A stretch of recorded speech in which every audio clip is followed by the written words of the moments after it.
जय जय नारायण नारायण हरि हरि।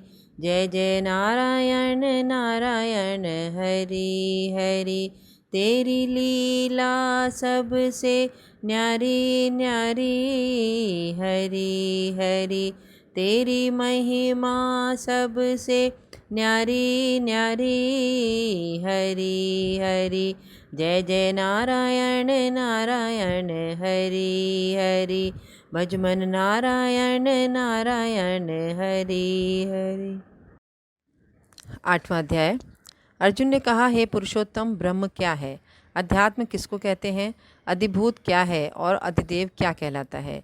हे मधुसूदन, अधियज्ञ क्या है और इस देह में अधिदेह कौन सा है?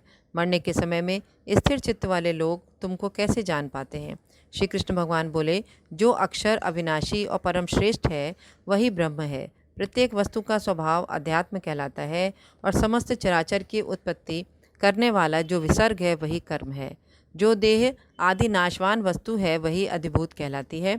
विश्वरूप जो विराट पुरुष है वही अधिदेव है। और हे पुरुषों में श्रेष्ठ, इस देह में मैं ही अधियज्ञ हूँ। अंतकाल में जो मेरा ध्यान करता हुआ शरीर त्याग करता है वह निस्संदेह मेरे शरीर को पाता है। हे कुंती पुत्र, अंत समय में मनुष्य जिस वस्तु का स्मरण करता हुआ शरीर त्यागता है वो उसी को पाता है। इस कारण तुम सदैव मुझ में ही मन को लगाकर मेरा ही स्मरण करते हुए संग्राम करो, तुम निस्संदेह मुझको आ मिलोगे। हे पार्थ, अभ्यास रूप योग से युक्त हो दूसरी ओर न जाने वाले मन से सदा चिंतन करता हुआ पुरुष परम और दिव्य पद को ही प्राप्त होता है। अतएव जो अंत समय में मन को एकाग्र करके भक्तिपूर्वक योग अभ्यास के बल से दोनों भावों के मध्य भाग में प्राण को चढ़ाकर सर्वज्ञ अनादि संपूर्ण जगत के नियंता, सूक्ष्म से भी सूक्ष्मतर, सबके पोषक, अचिंत्य स्वरूप सूर्य के समान प्रकाशवान तमोगुण से रहित परम पुरुष का ध्यान करता है वह उसको मिलता है। वेद के जानने वाले जिसको अक्षर कहते हैं, वीतराग होकर सन्यासी जिसमें प्रवेश करते हैं तथा जिसको चाहने वाले ब्रह्मचर्य का आचरण करते हैं, उस परम पद को तुमसे संक्षेप में कहता हूँ। जो सभी इंद्रिय द्वारों को रोककर मन को हृदय में धारण कर प्राण को मस्तक में ले जाकर समाधि योग से स्थित ओम इस अक्षर का उच्चारण करता हुआ जो देह को त्यागता है उसे मोक्ष रूप उत्तम गति प्राप्त होती है। हे पार्थ, जो मुझ में ही मन लगाकर नित्य प्रति मेरा स्मरण करते हैं उन सदैव स्मरण करने वाले योगियों को मैं बहुत सुलभ रीति से प्राप्त होता हूँ। मुझको प्राप्त होने पर परम सिद्धि को प्राप्त करने वाले महात्मागण फिर यह जन्म धारण नहीं करते हैं, जो नाशवान और दुख का घर है। हे अर्जुन, ब्रह्मलोक पर्यंत जितने लोग हैं वहाँ से लौटना पड़ता है, परंतु मुझ में मिलने से फिर जन्म नहीं होता है। 1000 महायुगों का एक ही दिन होता है और 1000 महायुगों की एक रात्रि ब्रह्मा की होती है। जो उन बातों को जानते हैं वह सभी ज्ञाता हैं। ब्रह्मा का दिन होने पर अव्यय से सभी व्यक्तियों का उदय होता है और रात को उसी में लय होता है। हे पार्थ, समस्त चराचर वस्तुओं का यह समुदाय दिन में बार बार उत्पन्न होकर रात्रि के आगमन में लीन हो जाता है। इस अव्यक्त से परे दूसरा सनातन अव्यक्त है जो इन सब के नष्ट होने पर भी कभी नष्ट नहीं होता है। उस अव्यक्त को ही अक्षर कहते हैं।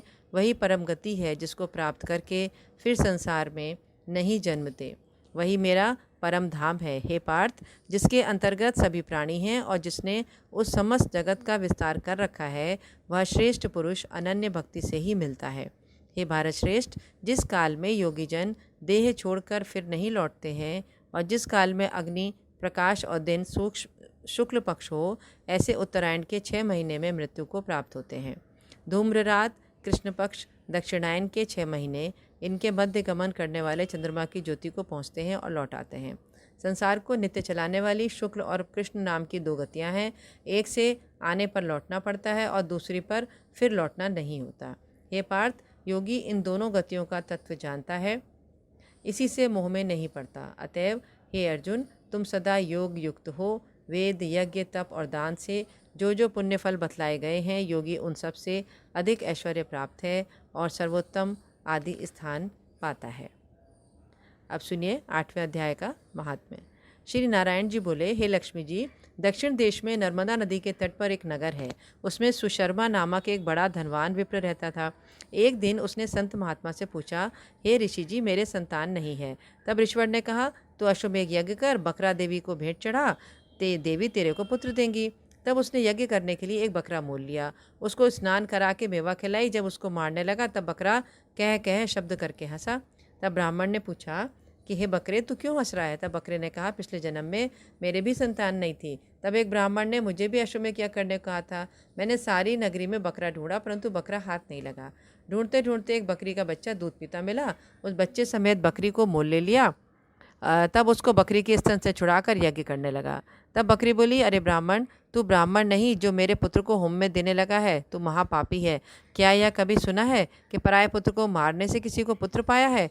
तू अपनी संतान के लिए मेरे पुत्र को मारता है। वह बकरी बहुत कुछ कहती रही, पर मैंने होम किया। तब बकरी ने शाप दिया कि तेरा गला भी इसी भांति कटेगा। ऐसा शाप देकर वह बकरी तड़प कर मर गई। कुछ समय बाद मेरा भी काल आया। मेरे कर्मों के कारण मुझको नरक की आग में तपाया गया। फिर नरक भोगकर अनेकों योनियों में जन्म लेकर महान दुख भोगता रहा। अब बकरे का जन्म पाया है। तब मुझे एक बाजीगर ने मोल ले लिया। अब सुख पाऊंगा, किंतु तू छुरी लेकर मारने लगा। तब ब्राह्मण ने कहा, हे बकरे, तुझे भी जान प्यारी है। अब मैं अपने नेत्रों से देखी हुई कहता हूँ। कुरुक्षेत्र में चंद्र सुशर्मा राजा स्नान करने आया। उसने ब्राह्मण से पूछा, ग्रहण में क्या दान करूं? उसने कहा, हे राजन, काले पुरुष का दान कर। तब राजा ने काले लोहे का पुरुष बनवाया, नेत्रों की जगह लाल जड़वा सोने के आभूषण पहना तैयार किया। तब वह काला पुरुष कह कह शब्द करके हंसा। राजा डर गया कि ये तो कोई बड़ा अवगुण है जो लोहे का पुरुष हंसा। तब लोहे के उस काले पुरुष ने ब्राह्मण से कहा, हे ब्राह्मण, तू मुझे लेगा? तब ब्राह्मण ने कहा, मैंने तेरे सरीखे कई पचाए हैं। तब काले पुरुष ने कहा, तू मुझे वो कारण बता जिस कारण से तूने अनेक दान पचाए हैं। तब विप्र ने कहा, जो गुण मेरे में है सो मैं ही जानता हूँ। तब वह काला पुरुष कह कह शब्द कर फट गया। इसमें से एक कालिका की मूर्ति निकल आई। तब विप्र ने श्री गीता जी के 8वें अध्याय का पाठ किया। उस कालिका की मूर्ति ने सुनकर देह पलटी। जल की अंजलि भर के उस विप्र ने मूर्ति पे जल छिड़का। जल के छिड़कने से तत्काल उसकी देह देवदेही पाई विमान पर बैठकर बैकुंठ को चली गई। तब राजा ने कहा, तुम्हारे में भी कोई ऐसा गुण है जिसके शब्द से मैं भी अहम देह से मुक्ति पाऊं? तब उस विप्र ने कहा, मैं वेद पाठी हूँ। इस नगर में एक साधु भी गीता पाठी था, जिससे 8वें अध्याय का पाठ सुनकर राजा की देह पलटी। तब राजा दिव्य देह पाकर बैकुंठ को गया और कहता गया, हे ब्राह्मण, तू भी गीता का पाठ कर, तुम्हारा भी उद्धार होगा। तब वह ब्राह्मण भी गीता जी का पाठ करने लगा। व्यर्थ चिंतित हो रहे हो, व्यर्थ डर कर रो रहे हो। अजन्मा है अमरात्मा, भय में जीवन खो रहे हो, खो रहे हो।